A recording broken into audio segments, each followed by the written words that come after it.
All right, college football.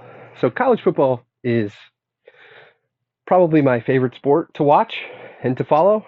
I like lots of sports. I like to watch sports, play sports, watch my kids play sports.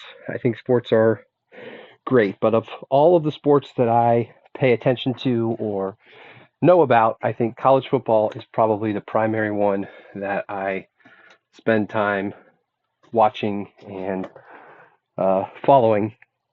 And uh, college football is in kind of a weird place right now with the way players are getting paid. I know they're still trying to figure out the best way for schools to pay players directly. And once NIL opened the floodgates, we found ourselves in a world where players were being paid by outside groups who supposedly it was tied to their name, image, and likeness being leveraged for uh, advertising or something else. And for the most part, a lot of people get paid, and there's no advertising or use of their name, image, and likeness at all. So there's a lot going on there, and that's not necessarily what I want to get into. I don't have any issue with players getting paid or any, um, any of the kind of attempts to make one's team better. I understand people are doing what they feel like they have to do, and players are trying to make sure that they get a piece of the pie in a sport that makes billions of dollars in revenue every year, and that's perfectly fine by me. But I do think it's created an interesting scenario. There's one scenario in particular that I want to talk about that I saw this past weekend, and I want to preface what I'm saying because it might impact the interpretation of what I'm saying. To know that I am a pretty big Ohio State fan. As I stand here in my basement, I have a big Ohio State flag on the wall and a poster from a game that I attended. And so um, I will make no bones about the fact that that's where my allegiance lies.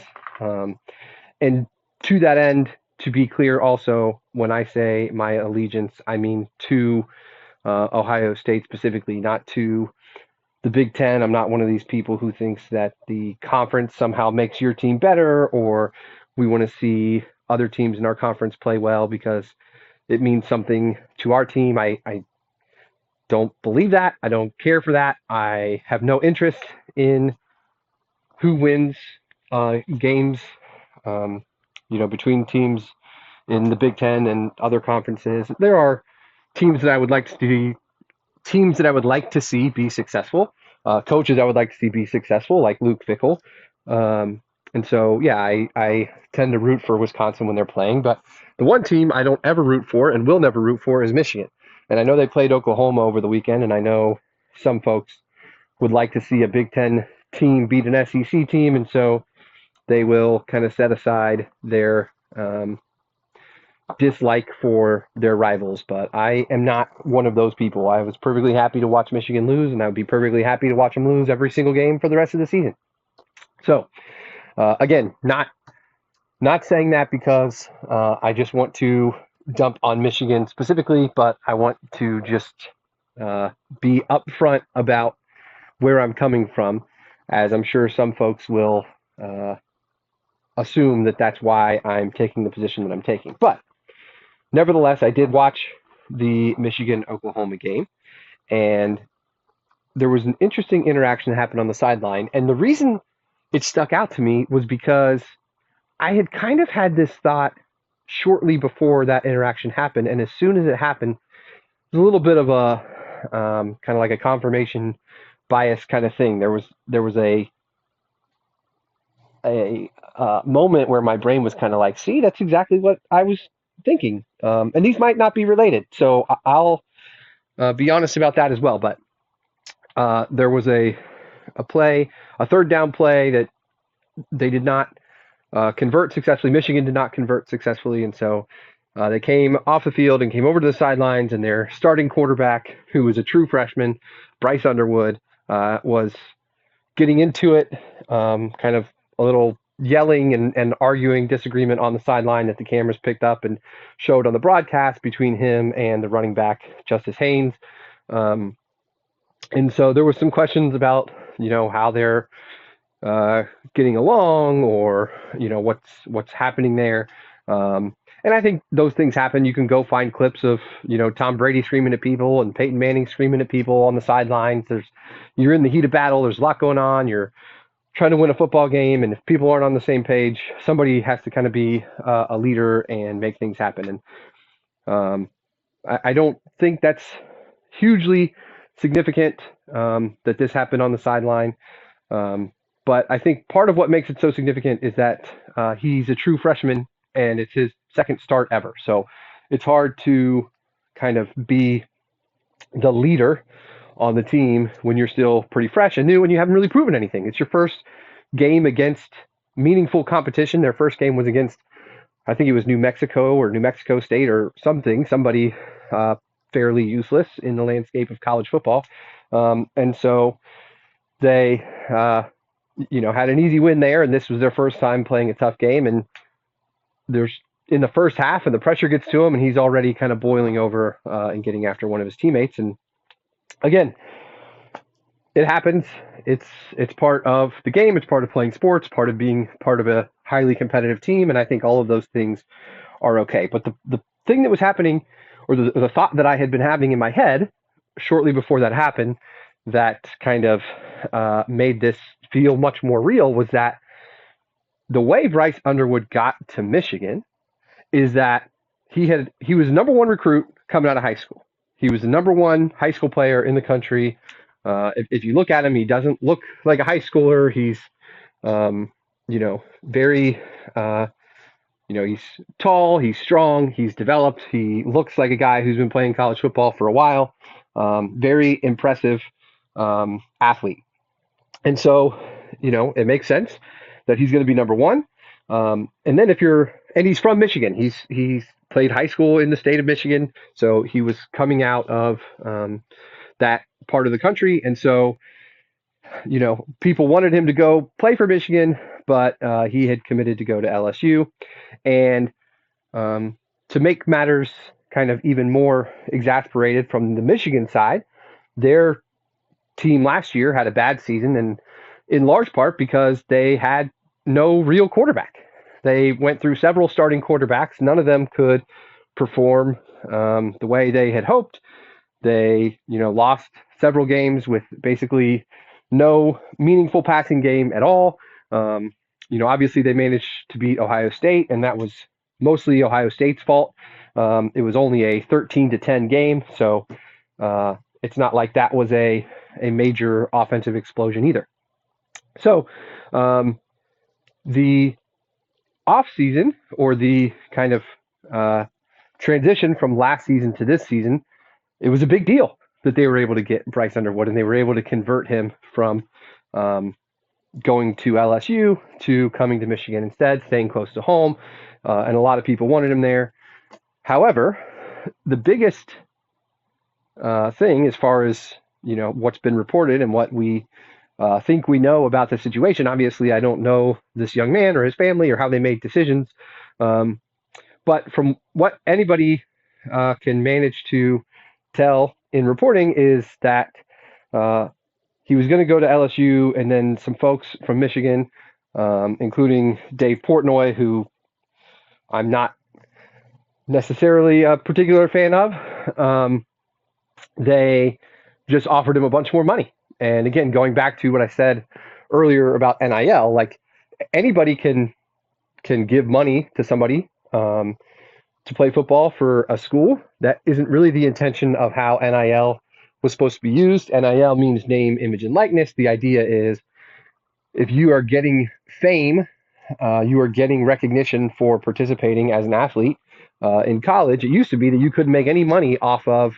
the fact that you play for that college while you're there. So you can't, be on a commercial and endorse a product and make money for it. You can't sign your autograph and make money for it. You can't run a camp or be the draw for a camp as the primary teacher for young athletes and make money off of it, which was pretty detrimental to athletes in other sports whose sports don't make as much money and who don't have a long-term future where they stand to make a lot of money. For college players, even though not all of them go to the NFL, actually most of them don't go to the NFL. That's kind of their goal, and so part of the trade-off is as they're working towards that goal, they're playing for free and hoping that if they make it to the NFL, then obviously they stand to make millions of dollars. And so the NIL was just a way, or kind of opening up their ability to make money off their name, image, and likeness was kind of a way to allow them to not have to wait to cash in on the fact that the schools are making millions of dollars off of them already. So it's a little bit different thing from that. And hey, we don't, we're not your name and likeness is not valued at millions of dollars, but we're going to pay you millions of dollars just to pay you money. And oh, by the way, you're only going to get this money if you come to this school. And so, Dave Portnoy wasn't paying Bryce Underwood a bunch of money just because he wanted Bryce Underwood to participate in some, barstool sports venture. He was paying him a bunch of money because he wanted him to play for Michigan. And as the structure of things are right now, that's perfectly acceptable. But my question is, while it is acceptable, is that really the best way to build a team? Are you really in the best place possible? If a kid, 17-year-old kid, he just turned 18, but 17 years old when he made the decision to change schools, to switch schools, is he really making that decision for reasons that are going to be valuable to your team? Is he really going to be the best example or the best leader? Is he really going to be invested in what your program has to offer if the only reason he came there was because somebody outside paid him more money than he was going to make to go to the other school? And I think we really need to kind of ask some of these questions. And I think the reason that confrontation on the sideline stood out to me was I had just been thinking what I just said. Like, this kid, he hasn't really done anything yet. He had a great high school career and is expected to do great in college. And you want him to come play for your school, but like, there's something to be said for, winning hearts and minds, for making a kid feel like he has opportunity to develop, like he's in a place where he's going to be coached well and prepared and developed for a future, not just in the NFL most likely, but even beyond that. And so,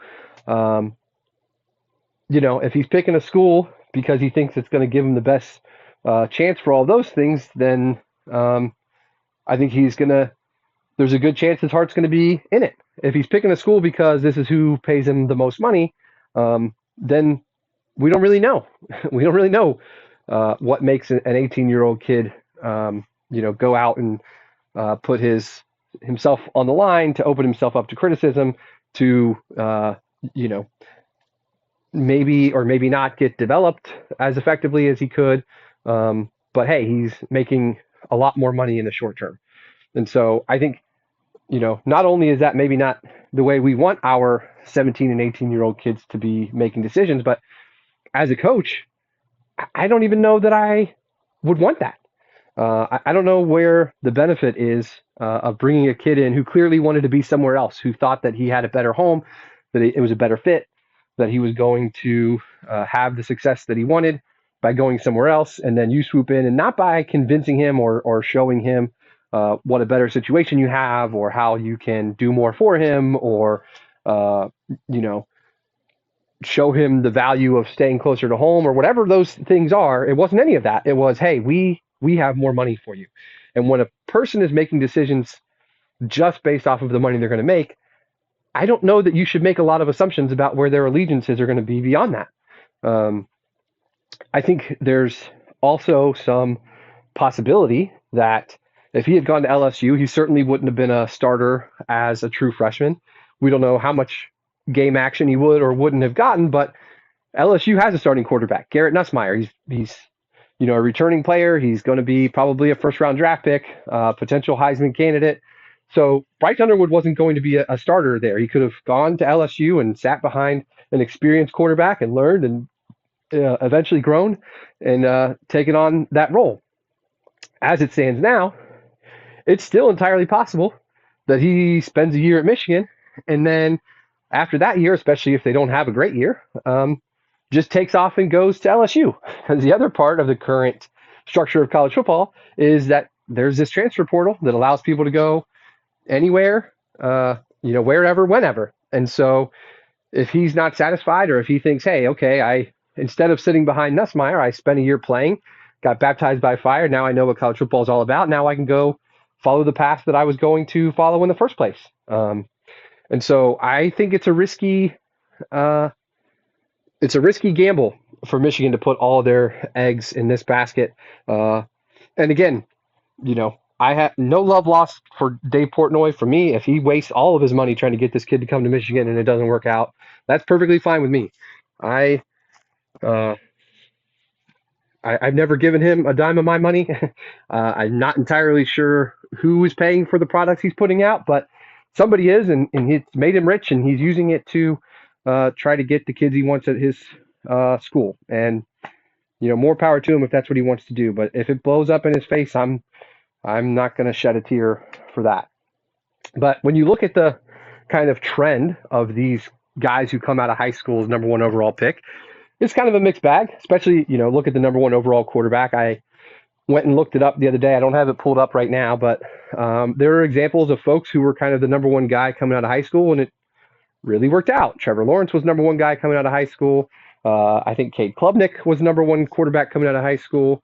You had these guys out there that were number one, and they panned out. There are other examples of guys where it didn't work out so well. Somebody like Spencer Rattler comes to mind. But the example of Spencer Rattler is an interesting one to me. I think another person that comes to mind for me is Bo Nix. I don't think he was a number one quarterback coming out of high school, but those two guys came to a school, started as true freshmen, and it didn't really work out.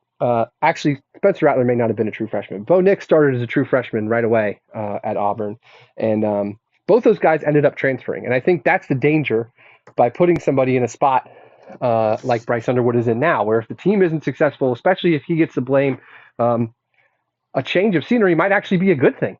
It might be a benefit to him. And so setting him up to have a really difficult first year and being thrown right into the fire and not having time to sit and learn, I think it could really backfire. And as I've said all along, as an Ohio State fan, I am perfectly happy for that to be the case.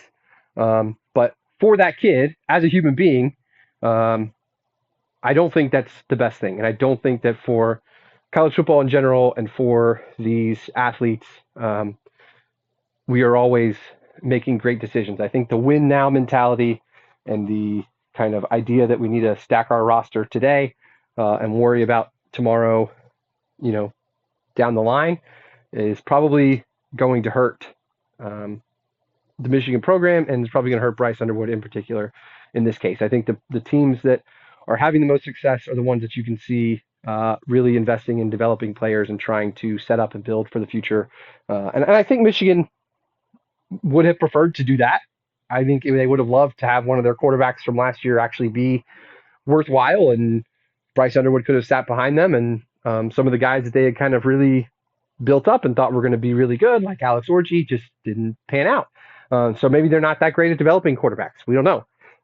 But if that's the case, it just increases the likelihood that Bryce Underwood leaves. You can't put all of your hopes and dreams on an 18-year-old kid and then expect him to elevate your entire program and, not really get a whole lot in return unless he takes you to a championship or something. He kind of just gets, it's going to be more of a burden for him to carry than than something that he can be proud of. So yeah, those are my thoughts. Not the primary kind of thing that I think about when I think about college football, but I just saw that over the weekend and just thought it was really interesting to watch it unfold, and we'll see how it goes for the rest of the season. But I think there might be some serious lessons to be learned from this particular example.